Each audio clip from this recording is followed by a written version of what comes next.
You're listening to Last Word Radio, where you get the last word.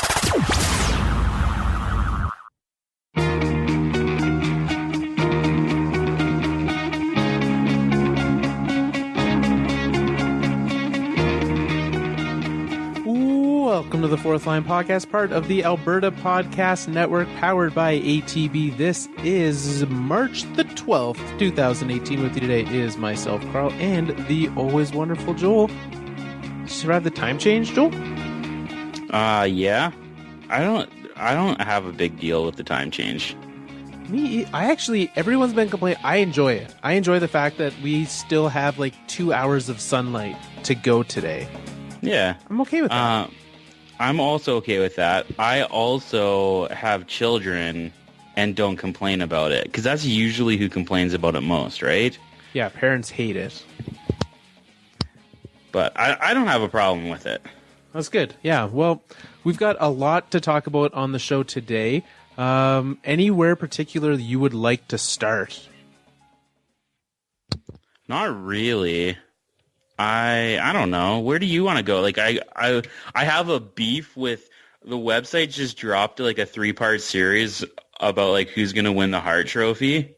And you've got issues. Yeah, because you guys didn't pick like the clear front runner for the Hart Trophy. like it wasn't like oh I have one of those 3 as my selection, and whoever wrote it like didn't like inspire me. Like, you guys didn't inspire me to change my position, and you guys totally missed the guy that should win it. So, like... Well, okay, so for those who have not read it yet, we did release on the website 3 favorites. We each made our case, me, Joe, and Chase, for, in no particular order, Taylor Hall, Nikita Kucherov, and Nathan MacKinnon. For Hart Trophy, a.k.a. League MVP, who do you think is missing? Well, first of all, that felt like that wasn't a particular order of worst to best. Because it was a particular order. It was in alphabetical order of last names. Okay, well, Hall clearly is not going to win. Kucherov, like, whatever. McKinnon if the Avs make the playoffs. But the guy that needs to win it is Malkin. The guy's playing ridiculous this year. Okay, I will disagree with Malkin for the exact same reason that I will disagree with Kucherov. And I didn't go into this in my part of the article because I was like, I'm here to make my case for McKinnon. I'm not here to bash everyone else. But now I can.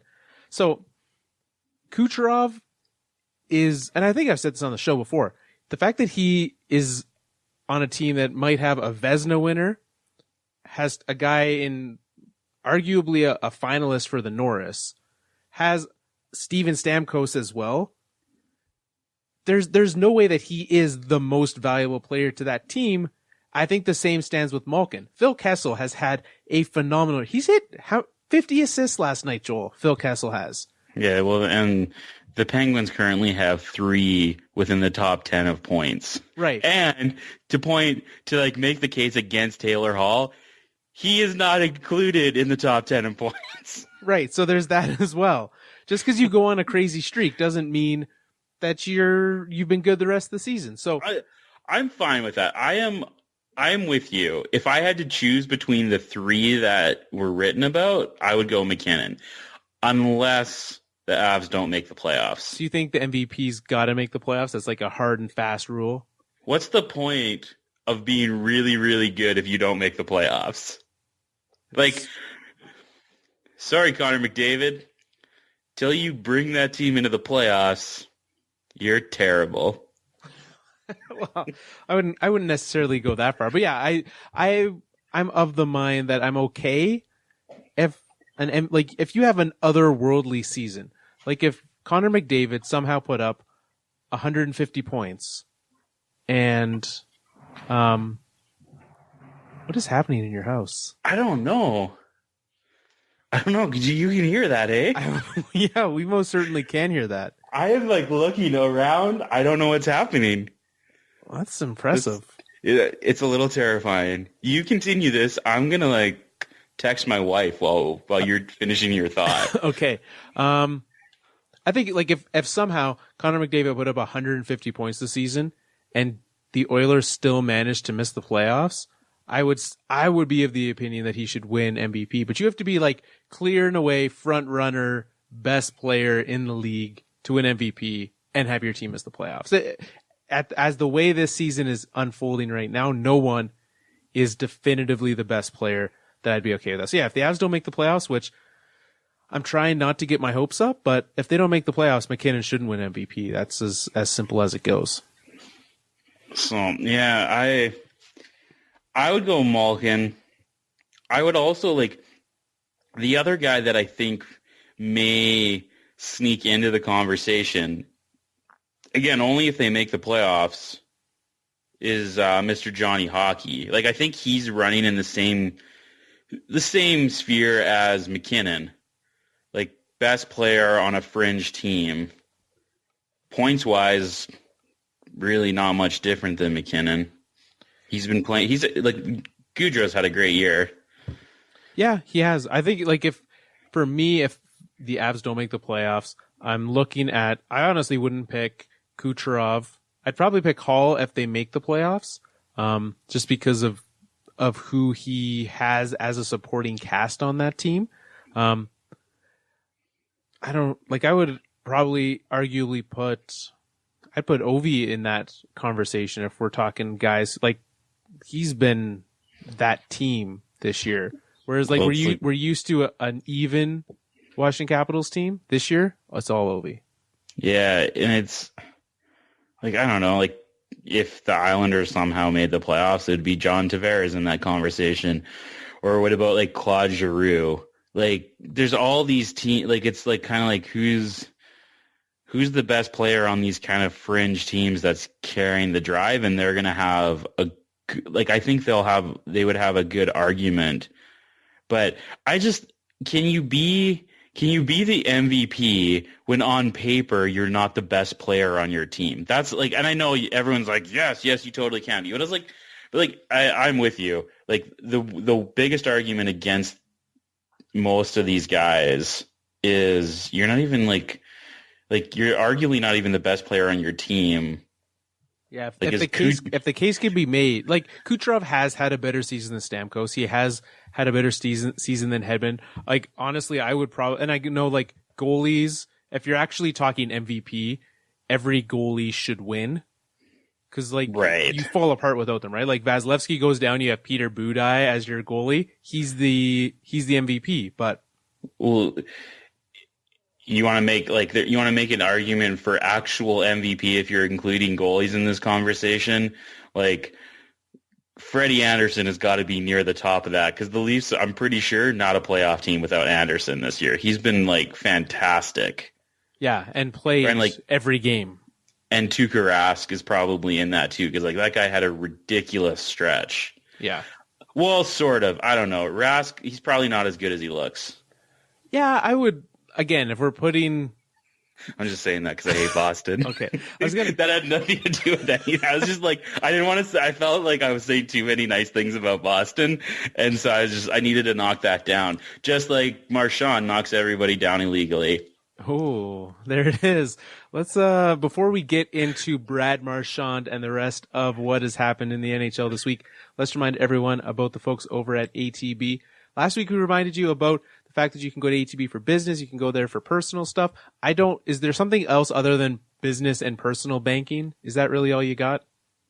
Black market? Okay, I don't think that ATB deals in black market banking, but if you have a business, if you have your personal banking that you're looking to head over and have someone help you out, head to atb.com/listens where they can give you everything that you are looking for. They can find out how they can help you. So head over there, atb.com/listens. Joel, Brad Marchand in trouble again, or not in trouble yet. He did get the second star of the week, so obviously had a quality week. However, well, when you cheat. However, he did have quite the high hit on Anthony Duclair of the Chicago Blackhawks. Where do you stand on that hit? Should that be something suspendable, a fine? What are we doing with Brad Marchand? So, I was watching. Should I name the guy from TSN that said that it was like a super clean hit? Please or do. should I? So I was watching. I think it was Craig Button. He's like, Brad Marchand has done lots of terrible things, but this is not one of them. And then they show the clip. This was the first time I had seen the clip. He like jumps at the guy's head.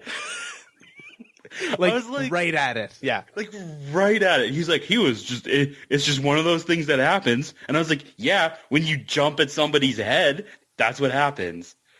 I could not believe, like, have you ever thought to yourself as you're about to collide with someone, if I throw my arms toward their face, we'll avoid the contact? Yeah. Safest move for me and this person here. That's never been like, sure, I've put my hands up to my own face. Like if someone's walking towards you, like put your hands up. I've never jumped at them though. I've never been like, oh, surprise, and then jumped right towards somebody. Yeah, I don't. Do you think he's going to get suspended? I think he's going to get out of this one. I think this one he gets out of. Yeah. It's, if you slow it down, like what most people saw, it looks really bad. If you watch it at real speed, it doesn't look as bad, but he still just threw himself at Duclair's face, which is not a good idea. So is it the worst thing he's done? It's not even close. Is it the best thing he's ever done? Also, no. So yeah, I don't even think he gets a fine for this one, but that would be interesting. A conversation, like what's like the cleanest thing Brad Marchand has ever done? I think he's probably like on the ice, because I'm sure off the ice he's probably calls his grandma on her birthday sometimes. Maybe he. Well, that's just only sometimes. It's like he's not like a great grandson. He's just an okay grandson. Yeah. He probably has held the door open for a small child once. Yeah, he probably's done. I'd imagine he's done like visits to Children's Hospital or something like that. Yeah. He's probably done stuff like that. People in Boston love him. Well, yeah, and that's an interesting thought. I know, like Boston fan, it was interesting watching the reaction to this, because everyone in the league was like, of course Marchand did it, and then Boston fans were like, everyone hates Bradley, he's very nice. Would you be, if Brad Marchand was on your team, how would you feel? Would you support him blindly? Would you kind of know what you had? What would your reaction be? Well, I get annoyed when Kadri does dumb stuff. Like, so I can't imagine I'd imagine I would get annoyed when Brad Marchand would do dumb stuff. Like, I don't know. Like, remember, I forget, like, there was something in the playoffs where, like, Kadri definitely took a dive, and, like, everyone was like, oh, man, that was a huge dive. And I was like, yeah, that was pretty dumb. And then, like, the replay showed that it actually wasn't a dive at all, and he had gotten, like, a stick to the face or something like that. Yeah, I remember. I definitely went full in on Kadri diving on that one. Right. And then, like, 10 minutes later when they actually showed the replay, I was like, oh, like, he definitely didn't dive at all there. But I was annoyed when he does. So, like, I would imagine Brad Marchand would annoy me on my team, just like Alex Burrows would annoy me. Oh, Alex Burrows would definitely annoy. And that's the thing. I still find those guys annoying, and I honestly, like, I don't want them on my team because I hate being included with that. So when you have a guy on your team who that's all they do, I cringe. It makes me sad. Which player on any of your sports teams that you cheer for are you least happy to have on your team? Well, I have to like pick all time. Okay, not because I was gonna say I have to pick a new one this year, because last season my least favorite player on any of my team was Jose Bautista, and it wasn't close. But you loved Jose in like the glory years. Yeah, but like for the same reasons that you hate him, it got very old. His constant whining, and I was willing to put up with his constant whine, and I was like, it was still annoying when he was good, but then he started being not good, and I was like, just go away. I don't want to listen to you. Like, Jays games took an average of what, like 6 minutes longer? than they needed to because he would complain after every pitch. And then eventually get tossed. And then Gibbons would have to come out and be like, oh, hey, Jose, I'm going to have to fake argue with the ump for you now. Thanks. Leader in the clubhouse for you, Brett Lowry. For most annoying player ever? Yeah, on the team that you cheered for. It's got to be close. That guy, I wanted to like him, and then quickly realized, nope, not going to like you. Yeah, I don't know. I gotta think about who mine is. It took me a while to get on board with Johnny Damon, but it wasn't because he was annoying. Well, it kind of was. I hated Johnny Damon. Yeah. I don't know who it is. I'm trying to think of who this. This would be an interesting conversation. I know who mine is. Oh. Of any team ever that I've cheered for, it's the one that made me switch teams. But you didn't cheer for him. He wasn't on your team when you cheered for him. I guess so. He was. Do we say that the second he signed, I stopped being a fan of that team? That's what I would think so. Okay, there you go. I don't think it's not Brett Favre then. I don't think it can be because you chose to not cheer for him. So this is a guy that you still were like, I love this team, but I'm just gonna have to ignore this guy every time he's on the field, which you just couldn't with a quarterback. So. Exactly. Well, let's make that our question of the week. Let us know your least favorite player that's been on. It doesn't have to. You could tell us your hockey if there's someone in football, basketball, baseball, whoever. If you tell us a soccer player, we won't know who you're talking about. But yeah, if there's someone on your team that's just annoyed you and you either had to defend him or tried to and just couldn't, who's the player on your team that you hated the most? Carl Pavano. Ooh, but that's contract based. That's different. Yeah, but he was also awful. Every time he pitched, you knew it was going to be terrible. Yeah. I don't know. Maybe it wasn't him. I did not. The Carl Pavano, it's not a fun time. Not a good era? No. Yeah, I'm looking, trying to think. There's got to be someone pretty obvious that I'm missing, but if we're going down the road of guys who are bad who keep getting playing time, that's a different angle that we could go down. Let us know head over to our Twitter at Fourth Line Podcast. You can email us, mail at thefourthlinepodcast.com. You could send it to us on the Facebooks, facebook.com/the Fourth Line Podcast. Let us know.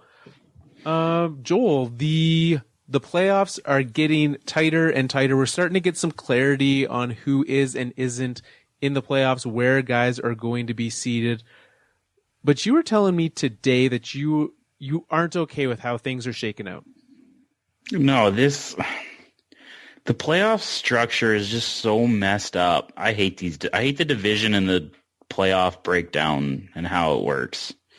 Why? Because I love it. So sell me on why I should hate it. Okay, well, first off, you're punishing teams that do well. I think they all make the playoffs. No, you are punishing teams that either should have lesser opponents or get home ice in the playoffs. That in the old structure when it was 8 in on each side, the 3 division winners were the top 3, and then from then on it just went down 4 through 8. Right. So, but in this case, you are penalizing teams that do better. So, for instance, Boston should get to play maybe a team like Washington, Philadelphia, New Jersey, not New Jersey, probably. Yeah, no, they're doing way better. They wouldn't, although they'd be in a different division, but their points are way better, and they're going to be playing probably the 4th best team in the playoffs in the East. So as it stands right now, Tampa's leading the Atlantic. Boston, Toronto, 2nd, 3rd. They would play each other. Points-wise, they are 2nd and 3rd also in the East. So yeah. Boston, if you did it points-wise, Boston would play New Jersey. Toronto would play Philadelphia. And then you actually would have Pittsburgh, Washington in the first round instead of in the second round. Right. And then same thing in the West. So Winnipeg with 91 points is going to have to play the 85 point team of Minnesota instead of like an 80 point team in Anaheim.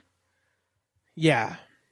Yeah, they would actually play they would play San Jose.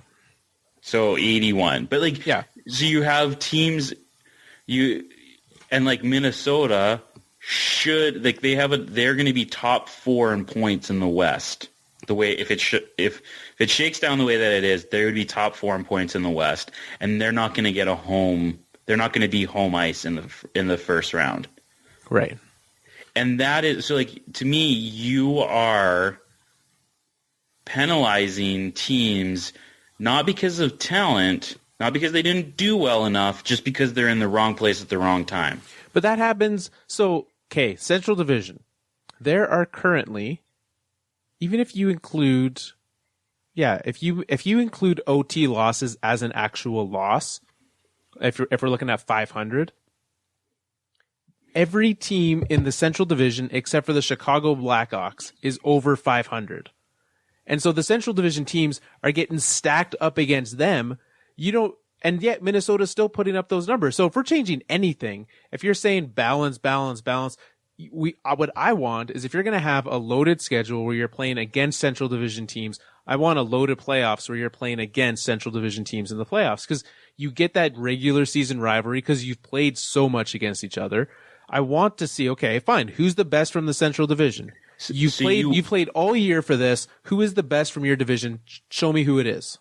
So you actually want worse teams later on in the playoffs. Okay, I can buy that. No, if you're a better team, then just win, right? Like if Minnesota is so good, then go out and beat Winnipeg, right? Yeah, if Winnipeg's so good, go out and beat Minnesota. If you're not good enough to beat Minnesota, that's not what I'm saying, though.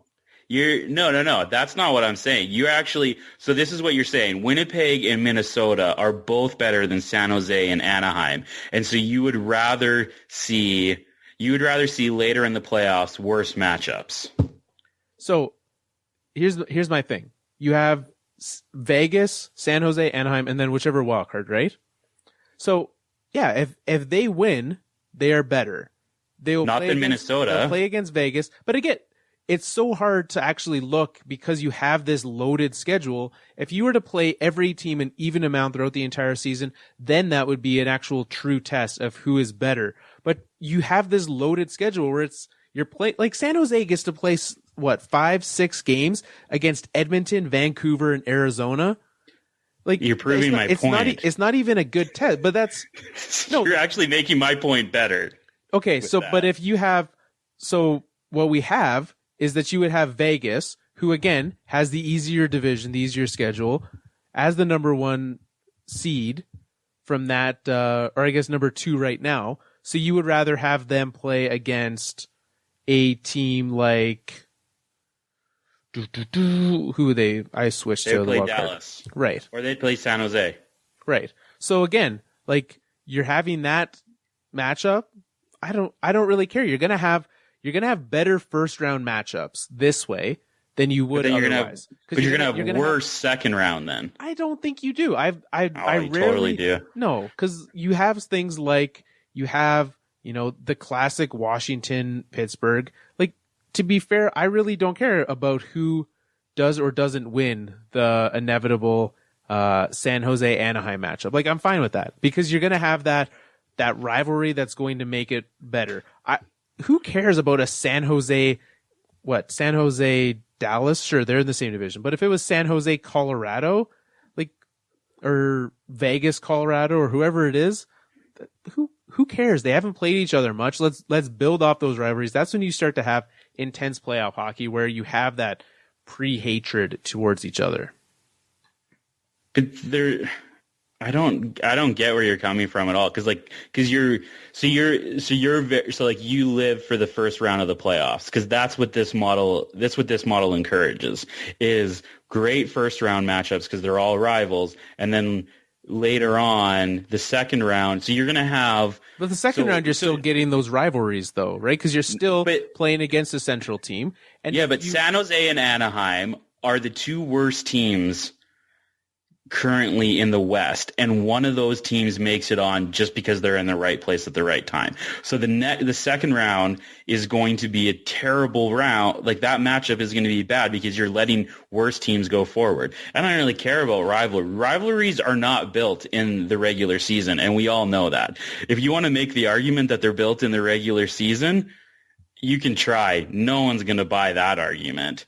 Rivalries are only ever built in the playoffs. So who really cares about regular season rivals? Let's get better teams further into the playoffs. I would rather see better matchups later than good matchups early and let weaker teams go through. We are going to see, so again, Washington, Philadelphia, one of those teams is going to make it further in the playoffs because based on, and this all comes down to, yes, I get it. These are just point totals. Anyone can win in the playoffs once they get there.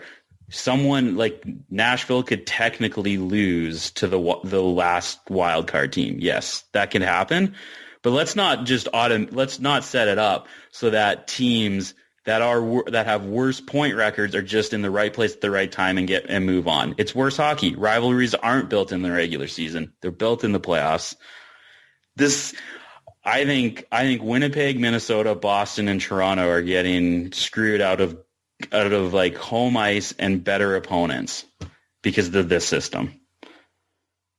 Well, I don't see myself convincing you.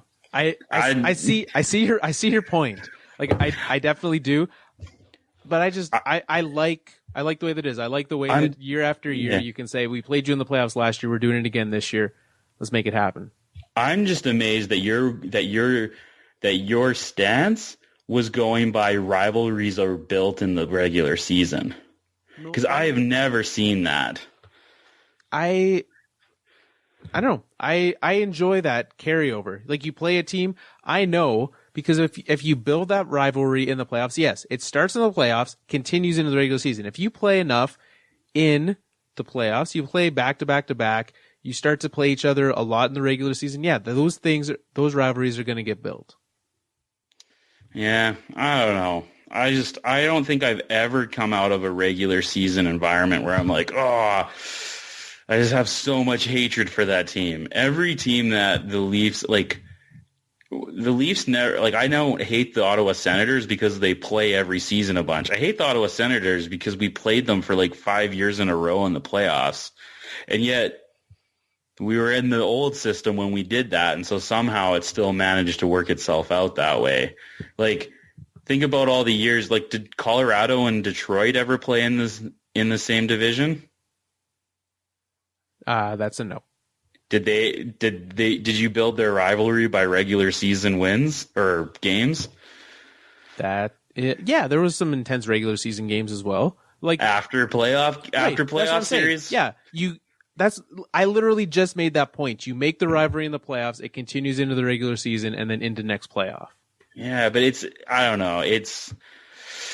We should probably move on. I don't think either of us are budging on this one. That is probably true. Joel, the National Hockey League Players Association put out a poll this week. They always do this poll where they ask their players their thoughts on things. And I always find it interesting because there's this perception around the league with fans and then with management, and we always seem to see this disconnect, right? Like, I look, and one person, we'll get to him throughout this. There's goalies and players that always seem to get more love from management than fans or the league. Jonathan Toews is one, right? Jonathan Toews gets so much love around the league, and for a lot of people, even, I think Chicago fans are still holding on to him because of who he is, but around the rest of the league, we're like, yeah, Jonathan Toews, like, he's good, not great. Whereas some of these, so I just want to kind of quickly go through, there's some, who's the league's fastest skater? They agreed with everyone. Connor McDavid, the fastest. What I appreciated is not even the entire New York Islanders team could be convinced, but they threw all of their weight behind Nick Leddy. I appreciate the fact that they had that homer pick. That was funny. I like, especially since Grabner played there forever too. Like, there's faster guys than McDavid. I don't think there's many. I don't think there's any. I don't. My guess is if you put all of the guys in a straight line and just let them go, every guy in the NHL, I bet you someone would beat McDavid. I don't know if you would.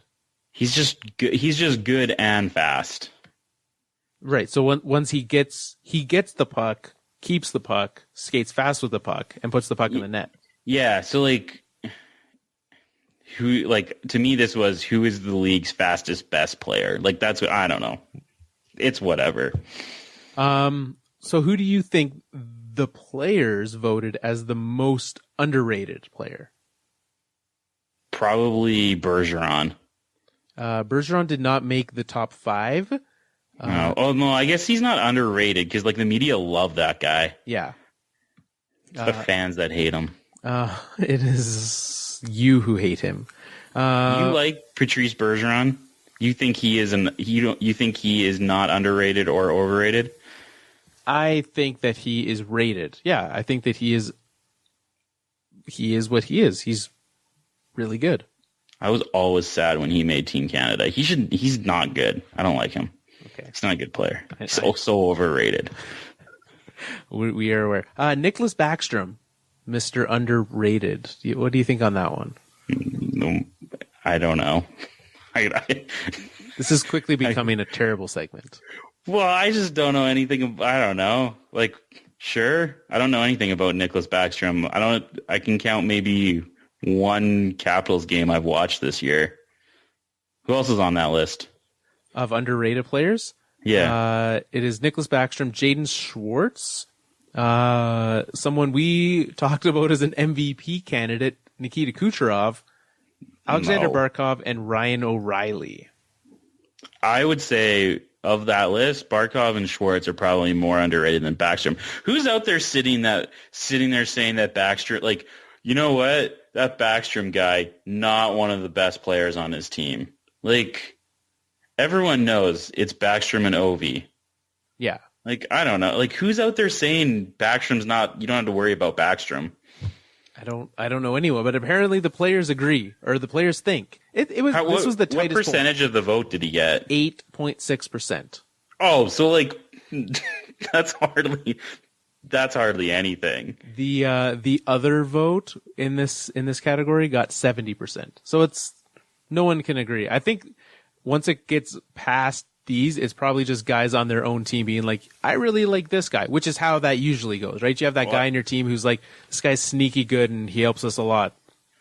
Connor Brown was, I think, Morgan Riley's vote, which, like, sure, he's probably underrated, I guess. I don't know. Like, that's such a weird category.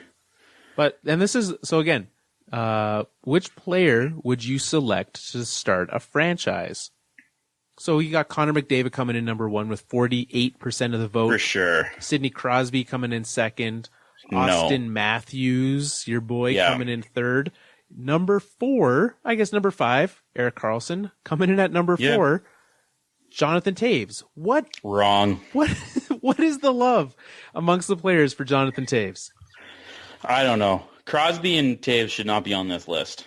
I think at Crosby, I would still put him there, but I would be voting McDavid, and it's not close.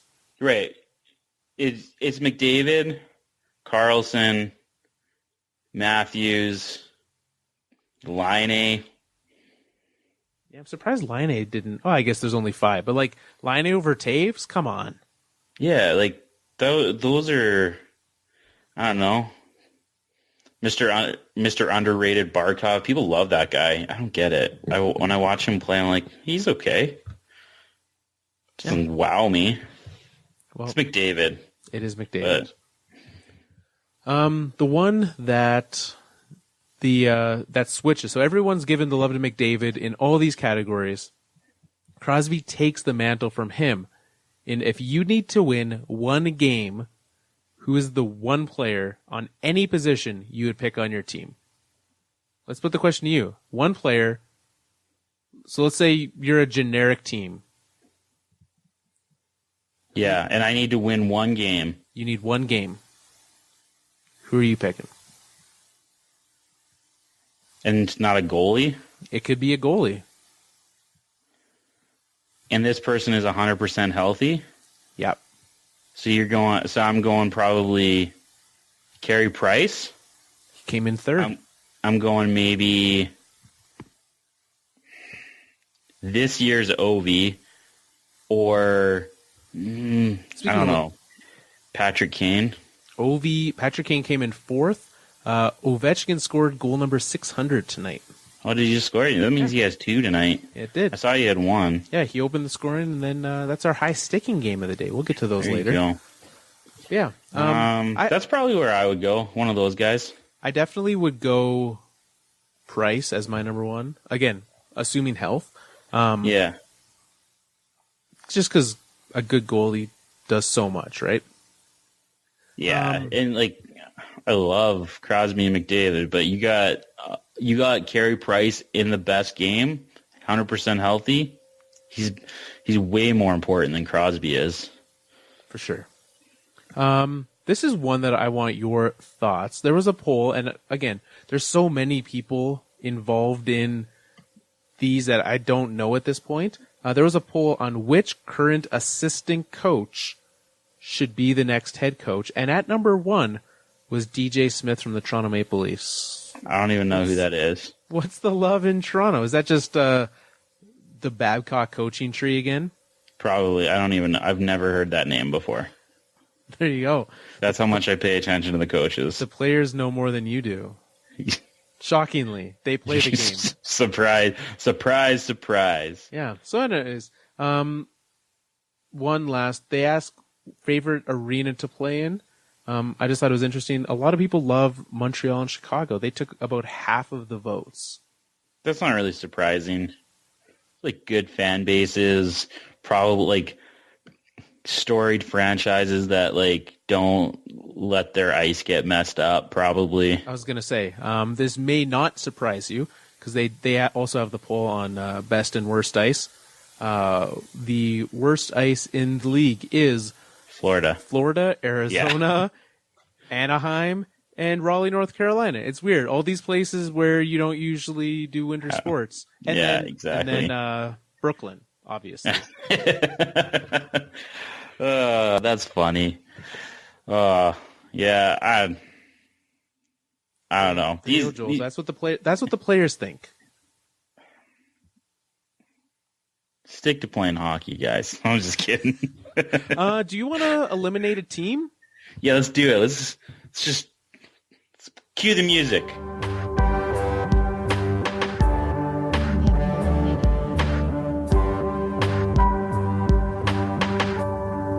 Elimination stations. All right, Joel. We have, I think from what we had last week, from what I recall, there was 3 teams, and there is still one eliminated team in a playoff spot as we speak. You're okay with that? The Avalanche were eliminated by us on a very sad Monday, and ever since then they've been in a playoff spot. So let's just keep those good times rolling. It's not a reverse jinx.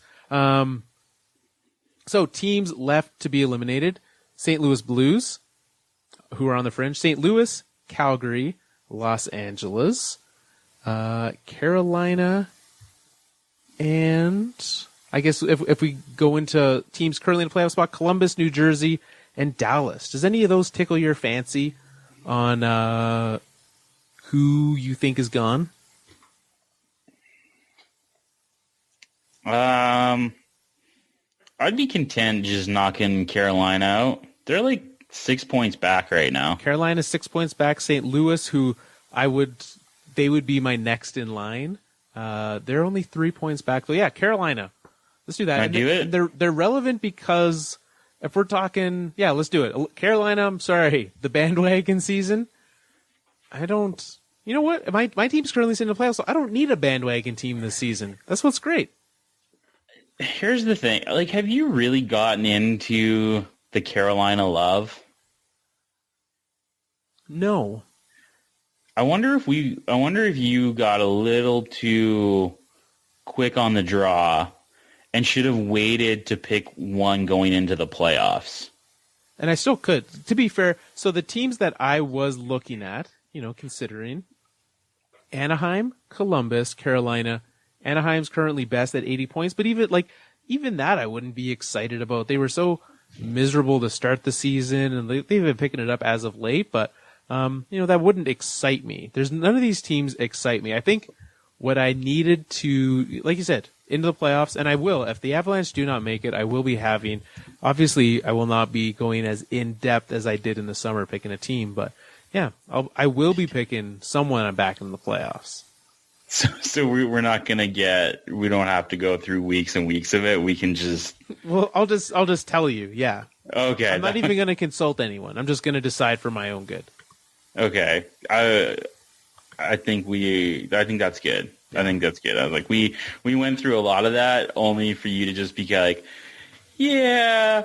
Like, I feel like you haven't really embraced them. I did off the start of the season, and one of the things that sold me on it was how great the Hurricanes community is, and on the internets, and I guess in person as well, the devoted fans are very passionate, but I've also just realized that they're super sick of losing, and so that's kind of, it doesn't make it fun when you're like everyone's just ragging on each other. It's not the nicest, but this is relevant because the Hurricanes did make a big change this week, removing, and we talked about it on our final Patreon episode because that news broke right in the middle of us watching Raw the other day, so we kind of mentioned that there.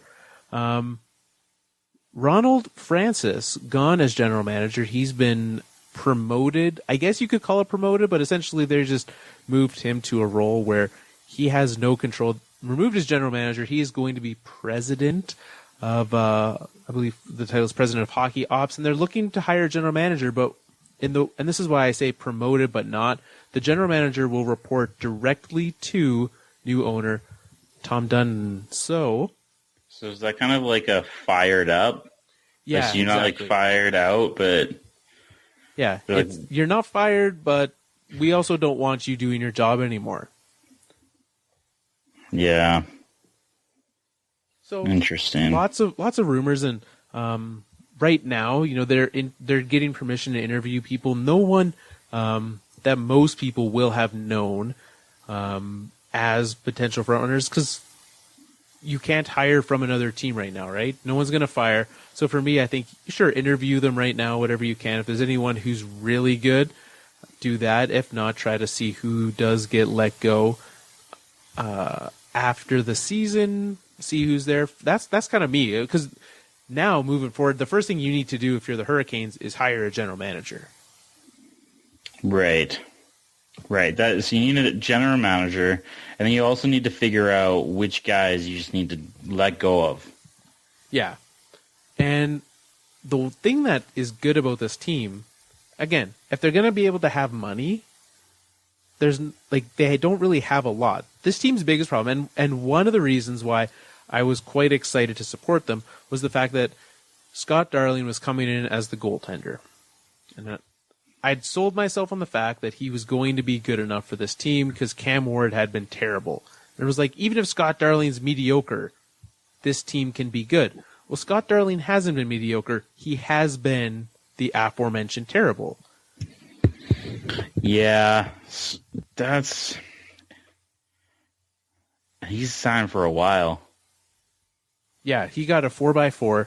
The good part is that Cameron Ward is a free agent after the season, so they can part ways with him. I assume if they can, like, this team has had Cam Ward there since he was 18 years old, right? 16 seasons Cam Ward has been a member of the Carolina Hurricanes. That's not an easy plug to pull.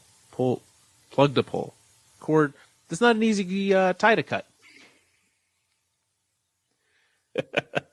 I'm gonna finish this podcast and go write a paper that I have to submit tomorrow. It's gonna be real good. Yeah, and the Marcus Kruger thing did not work out well. But that's not actually no one's sitting here being like, well, you got Marcus Kruger on this team. That's your downfall. But it's things like, when you have internal cap teams, you can't be making mistakes like that. That is That's true. the problem. So I get it. It's like, yeah, well, like with this cap situation, you'd be like, oh man, this team could totally rebound quickly. Not really. Like, are they still trying to like find a new owner? Have they found a new owner? I forget. Yeah, I literally said new owner. No, guy. I was reading some of the advanced stats so I could be all like smart. This team's terrible. There's nothing good here. This team is good, and that's the point. At the advanced stats, if you look at all the possession charts, the Hurricanes are at the top of them. What they suck at, what they are terrible at, is goaltending. And one thing that frustrated me earlier in the season, and it's still a bit of a problem for this team, is shot location. They're a big outside shooty team. So like they'll get a lot of shots, they have a lot of shot attempts, but they're not from the best of opportunities sometimes. Well, see, that's the thing. I was checking out the high danger chances for. They don't really have their high danger chances are not very good. That's a bad thing. Yeah, that's what I'm talking about. They're just I know they're getting those shots from like the half boards from the point.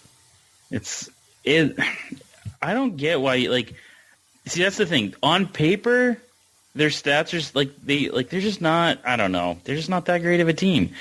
They're really missing a star player, like a guy that's just you can lean on the power play. And Noah Hannafin, this guy's gonna get paid this offseason. You'd think, but I don't know. Apart from that, who do they really have? Skinner's good, sure. Stahl's overpaid, probably. Well, probably not anymore. That contract's probably actually not as bad as it was when he first signed it. Yeah, now it's just it's not the best, but $6 million for Jordan Stahl. Yeah, that's still too much. Aho's good, but it's just nothing. I don't know. Here's the thing for me is they need Jordan Stahl to be that big. He's 6'4", 220. They need Jordan Stahl to be that big body presence that he's not, right? Because that's what you have. You have a lot of very skilled players on this team. And I know we talked about this last week on underrated, or not underrated, but what was it? The sneaky good guys, unconventional players. That's what we were talking about last week. And how there's some guys who are considered unconventional because they're small. Well, there's not a lot of guys who use their size on this forward core, and they need a Jordan Stahl to be that big net front guy.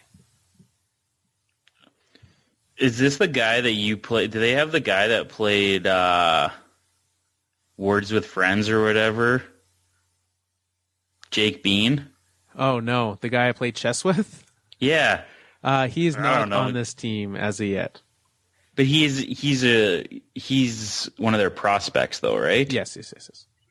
Do they have any that's the other thing I've been just doing, as you were saying. I was looking down their prospect pool, and I was none of these have come out in any of the prospect conversations that I've been that you kind of start seeing, because this is the time of year that guys start writing articles about teams that aren't going to make the playoffs and what they need to do in the off season and what they have trying to give their fan bases hope, right? Yeah. I haven't seen any for Carolina, which would worry me. So big guy Martin Necas, probably didn't pronounce that right. Where do you think Martin Necas is from? I'm gonna go. That's a tough one. I don't think. I'm gonna go Europe. I'm gonna go Poland or Czech Republic. I need an answer. Oh, that means I got one of them. Czech Republic. There it is. Yeah. Yeah, he was a big part of their World Junior teams. Him and Jake Bean are probably the two top guys that you'd be looking for, forward and defense there. There isn't. They've brought a lot of these guys who would be the next guys onto this roster already. That's not good. I still think that if you have league average goaltending, this team is a playoff team. If you have even somewhat competent goaltending, this team is a playoff team. It's been so terrible. Okay. Like their team save percentage is a whopping .896. That's really bad. Like that's super bad. The next closest team who is currently a playoff team who has that, Pittsburgh is at .904, 23rd in the league. But you have the kind of offense that can get around having less than desirable goaltending. Yeah. So Well, what do you think you do with this team, Joel? Start spending some money. New owner, Tommy. You gotta spend some money, bring in some guys. Or like see, the thing is, if they're as good as you say they are, they could actually even pull a little bit of Arizona Coyotes here, bring in maybe the not greatest contract for an asset. Like, so you get an asset with bringing in a bit of a bad contract. So just buy a player. Right, essentially. Yeah, they could do that. 100% they could. Yeah, if it's hard to know because he's only had the team for a couple months. It's hard to know what the internal cap for this team is. But you've got to think that there still is one. So depending on what that is, definitely spend some money. Well, there's definitely still an internal cap. Yeah, you would to show up and to want to blow this team up all the way from second last in salary to a top 10 team would actually be a terrible idea because then you're just spending money to spend money. Yeah, they have so much cap space. All of it. Yeah. Like they're signing Marcus Kruger to get over the cap floor. That's what they're doing. Yeah, they could definitely use John Tavares. Yes. Win the lottery, sign John Tavares. That's a fact. Playoff team next year. If you have a great defenseman and a great centerman added to this team, that would help. Yeah.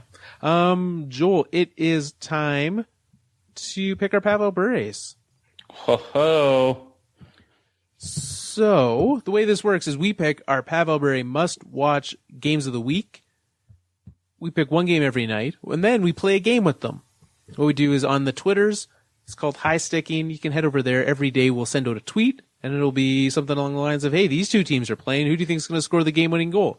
You pick one player from each team. If you pick right, you get points. If you pick wrong, you get nothing. Right now, Ooh. yeah? There's a great game tomorrow night. Oh, well, let's hold on to that. Right now, Logan Rendulic is winning with 10 points. So we said we were going to split the rest of this season up into 2 chunks. There are 4 weeks left in the season. Do we want to have the 3-week session now or at the end? The season ends on a Sunday, so it'll be it's a full week at the end. It doesn't matter. What do you think? I think let's do it. Let's do the 3-week one now. So 2 more weeks of high sticking. So we'll pick Locked in 7 games this week. We'll go all the way to Monday. We'll pick our must-watch games. Joel, what is tickling your fancy tomorrow? Winnipeg, Nashville.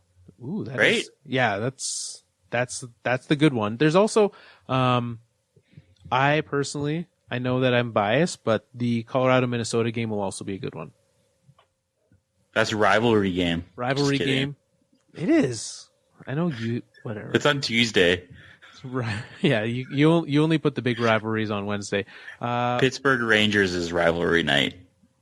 Yeah, they messed up there. What do we want? We've got our 2 options are Vegas, New Jersey, or Dallas, Toronto. Well, we all know what game I'm going to be watching. That's a fact. Although I technically could watch both. Yeah. I'm not going to. That's fair. So we should choose Toronto because if I'm not going to watch Vegas, Jersey. We should pick Vegas, Jersey because Dallas, Toronto currently has Mike McKenna slotted to start, not Ben Bishop or Kerry Lettinen. That doesn't mean anything. Your score app doesn't know anything about goalie starts. The Scorer app has really let me down. I know. Okay, fine. Go choose Vegas and whatever the other team wants. Vegas and the New Jersey Devils. On Thursday night, I'm thinking Columbus, Philly. Yep. Do it. Friday. Right. Ooh. Oh. Nashville, I go Colorado. Calgary? Nashville, Colorado. No. Fine, we'll go Calgary, San Jose for you. You want to do... Fine. We can do Nashville, Colorado if we let me pick the Leafs on Saturday. Who are they playing? Montreal. Rivalry night. No, You can't make an impassioned plea about rivals and then not let me choose Montreal, Toronto. It's not a rivalry right now. It is. My point exactly. The game that obviously stands out, and we'd have to break the rule, but the best game that night is Tampa Boston, and it's not close. Can we not? I said way too many nice things about Boston. We've said a lot of very nice things about Boston recently. Let's not break the rule. Okay. Because that is the only game that features two playoff teams. What night are we talking about? Saturday. That's Toronto, Montreal. Yeah, but we went. You went San Jose, Calgary on Friday? Yeah, I gave you your Calgary. I don't care about Calgary. I just want Toronto, so I was hoping that would be a good enough swing. Apparently, it was not. I don't know. You choose. All right, we're breaking the rule. No, we're not breaking that. You can't just you can't tell me that I get to pick and then complain when I pick. No, because you can't break the rule. I said we're not breaking the rule. Go Carolina, Philly. I don't want to. Sure, Carolina, Philly. We're not. We said way too many nice things about Boston. Forget Boston. All right, Sunday. We have Dallas, Winnipeg. Sure. The other one would be like Jersey, Anaheim. Yeah. And then Monday night. Montreal, Florida. Just watch Florida destroy Montreal. Monday night, there's not many good. I guess Minnesota, LA. There you go. That's a good game. You're just itching to break the rules left, right, and center. I can feel it. I wasn't. No one tells me what to do, Joel. So I let you this time. I let you tell me what to do, but that was just for once. I didn't tell you what to do. What I said was actually what you were feeling inside in your heart, and so you were still making the decision for yourself. There. How's that sound? I kind of buy it. I kind of don't. Is Ben Bishop hurt? Yeah. I didn't know that. And Kerry Lettonen's been carrying that team surprisingly well, though. Yeah, that's why a score has, because that Dallas game is a back-to-back. Oh. So but left wing lock, my go-to that actually is good at goalie projections, has him starting both games. Kerry. Yeah. Well, that's probably the smart decision. Joel, the Alberta Podcast Network is a great community of podcasts and podcasters with a number of great shows for you to listen to. One of which is, if you are looking for a diverse take, if you're like, you know what, I'm sick of listening to these two guys talk about Colorado and Toronto and not Boston. I have not heard that the Hockey Feels podcast has a no Boston rule. So I'm going to go on a limb and say that they don't have one. This is a show hosted by an Oilers fan and a Flyers fan. A unique, I guess as unique as Colorado and Toronto could be. So hosted by Steven and Rachel. You can find them over at hockeyfeels.wordpress.com or on Twitter at hockeyfeels. Make sure to check them out. They are another great hockey show and a great fellow member of the Alberta Podcast Network. If you want to play high stick, you can find us on Twitter at Fourth Line Podcast, thefourthlinepodcast.com, where you can find the aforementioned article that Joel was fired up about, that we didn't include Malkin in our MVP talk and things like that. You can find us on Facebook at facebook.com/the Fourth Line Podcast. I think those are the only places that we care about. We're a member of the Grandstand Sports Network, as well as obviously the Alberta Podcast Network. Joel, till next week. Boom City.